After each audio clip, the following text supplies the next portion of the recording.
2022 में government of India ने defence forces में रिक्रूटमेंट का पूरा सिस्टम चेंज कर दिया और अग्निपथ स्कीम को लागू किया।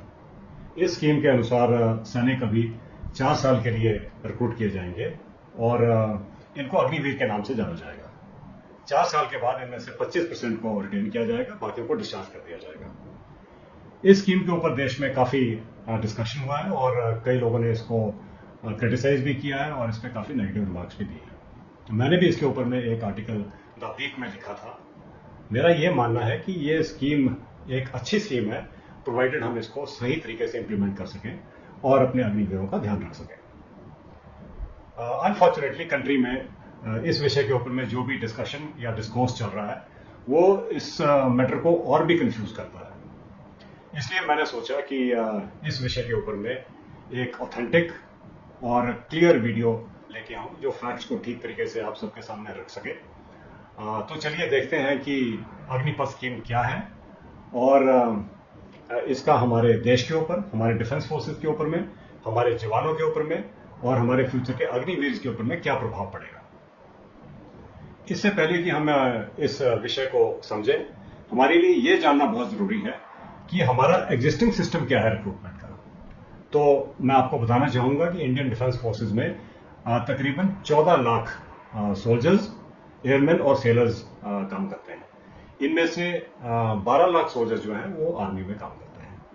हर साल तकरीबन 50 से 60 हजार जवान रिटायर होते हैं और इस समय ये सोल्जर 17 से 30 साल तक की सर्विस करते हैं और ज्यादातर इनमें से जो लोग हैं वो यंग एज में रिटायर हो जाते हैं।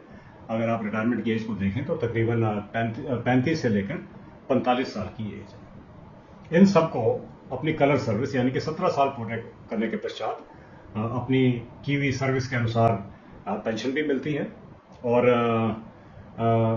ये लोग जो है रिटायर होने के बाद, क्योंकि ये लोग यंग होते हैं, इनकी लाइबिलिटीज होती हैं और पेंशन इतनी ज्यादा नहीं होती है, तो ये लोग एम्प्लॉयमेंट की अपॉर्चुनिटीज रखते हैं।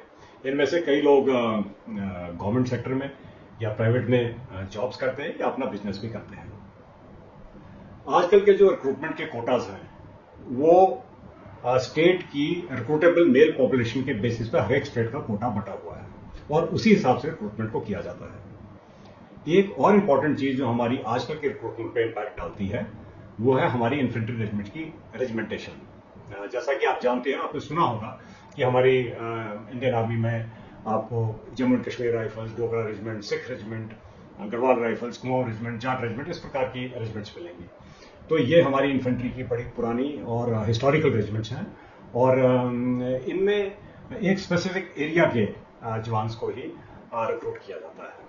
इसी कारण से क्या होता है कि इन्फेंट्री के मोस्टली जो हमारे जवान हैं वो हमारी नॉर्थ वेस्टर्न स्टेट्स यानी कि जम्मू एंड कश्मीर, पंजाब, हिमाचल, उत्तराखंड, हरियाणा, राजस्थान और वेस्टर्न यूपी या मे भी मध्य प्रदेश से ये लोग आते हैं। तो इस चीज को अगर हम रेजिमेंटेशन को चेंज करेंगे तभी हम लोग ऑल इंडिया लेवल पे रिक्रूटमेंट कर सकते हैं। अभी हम एक नजर डालते हैं कि अग्निपथ क्या है और अग्निपथ के हमारे मेजर प्रोविजंस क्या है। जैसे कि मैंने आपको पहले बताया कि अग्निपथ में हमारे अग्निवीर्स को 4 साल के लिए रखा जाएगा, जिसमें 6 महीने के ट्रेनिंग पीरियड भी शामिल है और 4 साल के बाद इनमें से 25% को रिटेन कर दिया जाएगा और बाकी लोगों को डिस्चार्ज कर दिया जाएगा और इनके लिए एक tailor made fixed financial package government ने बनाया है। इस फाइनेंशियल पैकेज पे मैं थोड़ा डिटेल पे बात करूंगा क्योंकि फाइनेंशियल पैकेज जो है एक बड़ा इंपॉर्टेंट इशू है और ये लोगों का कंसर्न भी है और इस विषय को लोगों ने कई बार उठाया भी है कि शायद अग्निवीरों को उतना नहीं मिल रहा है जितना उनको मिलना चाहिए। तो अगर आप फाइनेंशियल पैकेज को देखें पहले साल में अग्निवीरों को 30,000 सैलरी मिलेगी, जिसमें से 21,000 उनके हाथ में आएगा और 9,000 उनका सेवा निधि में डिपॉजिट कर दिया जाएगा। और जितना ये लोग सेवा निधि में डिपॉजिट करेंगे उतना ही गवर्नमेंट भी सेवा निधि में डिपॉजिट करेगी और इस तरह इनका ये ईयरली पैकेज बढ़ते हुए चौथे साल में 40,000 हो जाएगा और जिसमें कि ये 12,000 सेवा निधि में डालेंगे और उसी प्रकार से 12,000 गवर्नमेंट भी सेवा निधि में डालेगी और 4 साल के अंत में जो सेवा निधि का टोटल कंपोनेंट है उसकी वैल्यू हो जाएगी 11.71 लाख, जिसमें कि गवर्नमेंट का दिया हुआ कंपोनेंट भी शामिल है और साथ ही साथ उसका जो ब्याज है वो भी उसमें शामिल है। बाकी इनको किसी प्रकार का डीएमएस अलाउंस या मिलिट्री सर्विस पे नहीं मिलेगी, मगर बाकी जो अलाउंसेज हैं जैसे कि रिस्क अलाउंस है, हार्डशिप अलाउंस है, राशन अलाउंस है, ड्रेस अलाउंस है या ट्रैवल अलाउंस है, तो ये सब इनको भी मिलेंगे। यदि भाई वीर की सेवा के दौरान किसी कारण से मृत्यु हो जाती है और वो बोनाफाइड ड्यूटी पे है तो उसको 48 लाख का इंश्योरेंस मिलेगा और 44 लाख का वन टाइम एक्स ग्रेशिया मिलेगा, और जो बचा हुआ समय है यानी कि 4 साल में जितना भी समय उसका बचा हुआ है उस समय की उसको फुल सैलरी मिलेगी। साथ ही साथ सेवा निधि में उसका जितना भी पैसा जमा होगा वो पैसा उसको पूरा का पूरा मिलेगा। तो आप कह सकते हैं कि रफली अगर किसी अग्निवीर की डेथ हो जाती है तो उसके फैमिली को, उसके नेक्स्ट ऑफ किन को नियरली 1 करोड़ के करीब जो है अमाउंट आज के डेट में मिलेगा। कई बार डेथ उन कारणों से भी हो जाती है जो कि गवर्नमेंट सर्विस को एट्रीब्यूटेबल नहीं होते हैं, तो उन केसेस में किसी भी प्रकार से किसी प्रकार की डिसेबिलिटी फेस करते हैं, डिसेबल्ड हो जाते हैं, तो उनको और उनकी जो डिसेबिलिटी है वो सर्विस को एट्रीब्यूटेड है और एग्रीवेटेड है, तो उनको वन टाइम एक्स ग्रेशिया मिलेगा। वो डिपेंड करता है कि उनको कितनी डिसेबिलिटी है, उसके हिसाब से 44 लाख, 25 लाख या 15 लाख का एक्स ग्रेशिया उनको मिलेगा। साथ ही साथ बचे हुए समय की उनको पूरी सैलरी मिलेगी और सेवा निधि में जितना भी उनका पैसा जमा रखा होगा वो उनको इंटरेस्ट और गवर्नमेंट कंपोनेंट के साथ में मिलेगा। तो ये है उनका फाइनेंशियल पैकेज। मेरे ओपिनियन में ये यंग अग्निवीरों के लिए एक डिसेंट फाइनेंशियल पैकेज है जो कि उनका इन सर्विस में एक ठीक तरह से उनकी सर्विसेज को कॉम्पनसेट करता है, और अगर बाई चांस उनकी अनफॉर्चुनेट कारणों से डेथ हो जाती है तो उनके नेक्स्ट ऑफ किन के लिए भी एक अच्छी मदद इसमें दी जा रही है। अभी हम ये जानने की कोशिश करेंगे कि आज तक एक टाइम टेस्टेड रिक्रूटमेंट स्कीम चली हुई थी, इंडियन आर्मी और डिफेंस फोर्सेस इतने कन्फ्लिक्ट्स के थ्रू गए हैं, सक्सेसफुली हमने इन कन्फ्लिक्ट्स को नेविगेट किया है, तो गवर्नमेंट को ये अग्निवीर स्कीम को इंट्रोड्यूस करने की क्या जरूरत महसूस हुई और गवर्नमेंट को क्या लगा कि इससे हमारे को क्या फायदे हो सकते हैं। तो हम कोशिश करते हैं कि ये इन फायदों के ऊपर नजर डालने की कोशिश करते हैं। तो सबसे पहले हम देखते हैं कि अग्निवीर को या देश के नौजवानों को अग्निवीर स्कीम से क्या बेनिफिट होगा। तो पहले मेरा मानना भी है और गवर्नमेंट ने भी ये लॉजिक दिया है कि इससे से ज्यादा लोगों को डिफेंस फोर्सेस में सर्विस करने की अपॉर्चुनिटी मिलेगी। मैं इस बात से सहमत हूं। जो दूसरी जो इसका बेनिफिट है कि जो भी जवान अग्नि पथ के थ्रू ज्वाइन करेगा, अग्निवीर बनेगा, तो उसकी एक जबरदस्त पर्सनल ग्रोथ की उसको अपॉर्चुनिटी मिलेगी। वो एक डिसिप्लिन्ड, एक मोराल से भरा हुआ और फिजिकली फिट और सेल्फ कॉन्फिडेंट इंडिविजुअल की तरह इमर्ज करेगा। मैं भी इस बात से सहमत हूं कि अगर कोई भी जवान जो 4 साल के लिए भारतीय सेना में किसी भी विंग में काम करेगा तो वो एक बहुत ही उसकी सेल्फ इंप्रूवमेंट उसकी पर्सनैलिटी में आएगी। साथ ही साथ ये भी है कि अगर वो 4 साल अग्निवीर का काम करेगा तो उसकी एम्प्लॉयमेंट की अपॉर्चुनिटीज बहुत बढ़ जाएंगी, क्योंकि गवर्नमेंट उसको स्किल भी करेगी, स्किल की सर्टिफिकेशन भी देगी और हायर एजुकेशन की सर्टिफिकेशन भी देगी। और जैसा कि मैंने पहले बता दिया है कि एक जो बड़ी इंपॉर्टेंट चीज है कि उनको एक डिसेंट फाइनेंशियल पैकेज मिल रहा है। और जो सेवा निधि का, अब इसका डिफेंस फोर्सेस को क्या फायदा है? डिफेंस फोर्सेस को जो मेरे को नजर आता है सबसे बड़ा फायदा यह है कि डिफेंस फोर्सेस में हमें यंग जवानों की जरूरत है, तो इससे डिफेंस फोर्सेस का प्रोफाइल एकदम यंग हो जाएगा।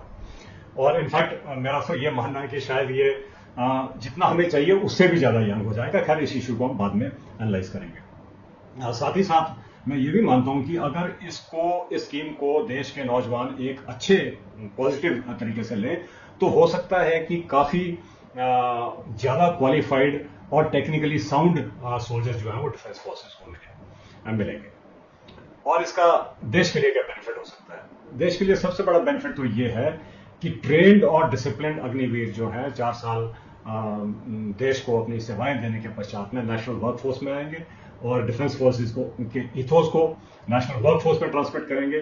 और हो सकता है कि इस कॉर्पोरेट वर्ल्ड को या गवर्नमेंट के बाकी डिपार्टमेंट्स में जहां पर वो काम करेंगे तो उनको भी काफी बेनिफिट इससे हो सकता है। सबसे बड़ी जो बेनिफिट गवर्नमेंट को है आज की डेट में जो हमारा डिफेंस फोर्सेस का वेज बिल है, पेंशन बिल, बहुत बड़ा है और ये गवर्नमेंट को पिंच कर रहा है। तो अगर हम अग्निपथ स्कीम को इम्प्लीमेंट करते हैं, ये सक्सेसफुल होती है, तो इससे हमारे वेज और पेंशन बिल के ऊपर में बहुत पॉजिटिव इम्पैक्ट पड़ेगा, वो कम हो जाएगा। इनफैक्ट कई लोग तो ये बोल रहे हैं कि शायद गवर्नमेंट ने इसको लागू ही इसलिए किया है कि ये जो है हमारा पेंशन बिल कम हो जाए। But not standing whatever be the reason, the fact remains कि पेंशन बिल कम होगा और ये एक अच्छी बात है। अब हमें ये देखना है कि इस स्कीम के लोग अगेंस्ट क्यों हैं और क्यों ऐसी बातें कर रहे हैं कि ये स्कीम शायद ठीक नहीं है। तो अगर हम इसको देखें तो सबसे पहले हमें लगता है कि इसका शायद हमारी रिजमेंटेशन के ऊपर में एक नेगेटिव इम्पैक्ट आएगा।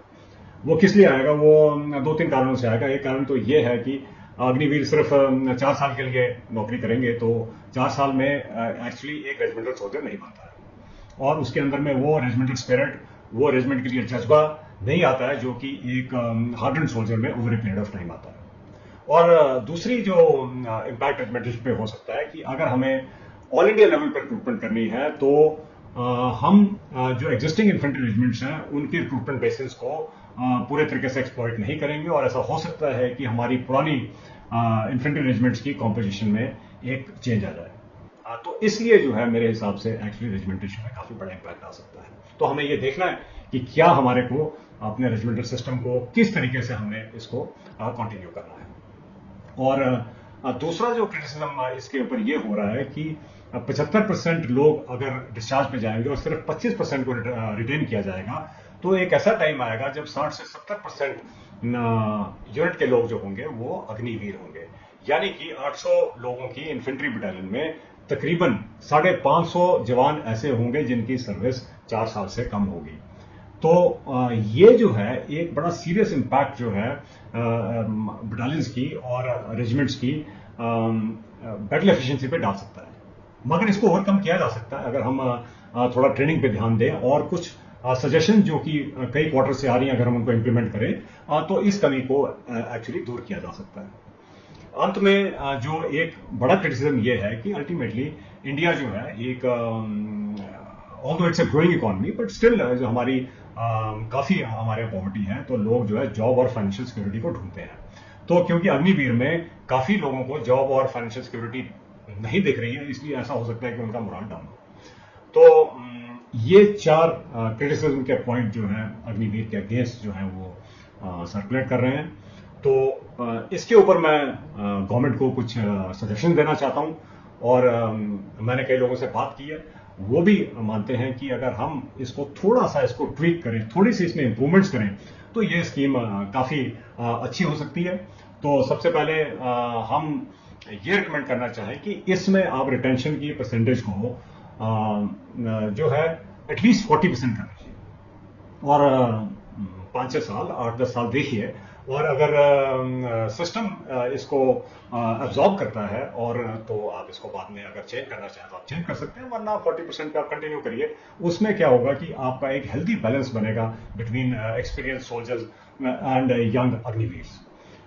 दूसरा जो बड़ा इंपॉर्टेंट पॉइंट है कि आपने अग्निवीर्स को लिया, उन्होंने 4 साल डिफेंस सर्विसेज को दिए, देश को अपनी सेवाएं अर्पित की, उसके बाद उनकी जॉब सिक्योरिटी का आप ध्यान दीजिए।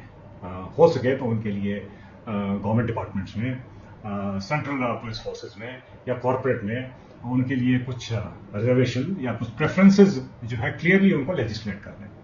उससे यह बेनिफिट होगा कि अच्छे हाई क्वालिटी टेक्निकली क्वालिफाइड लोग वो डिफेंस फोर्सेज में एज अग्निवीर आएंगे, 4 साल यहां पर काम करेंगे, उसके बाद में ये बाहर जाएंगे, नेशनल वर्क फोर्स में जो हमने विजुअलाइज किया उस तरीके से कंट्रीब्यूट करेंगे और इनका मोरल और मोटिवेशन हाई रहेगा और इसके कारण जो है हमारी अग्निपथ स्कीम सक्सेसफुल हो सकती है। एंड में मैं एक बार फिर से रिपीट करना चाहता हूं कि ये एक अच्छी पाथ ब्रेकिंग स्कीम है और मगर इसको थोड़ा सा इंप्रूव करना पड़ेगा और इसको अच्छे तरीके से सिंसियरिटी के साथ में इंप्लीमेंट करना पड़ेगा। All the best. Thank you so much. जय हिंद।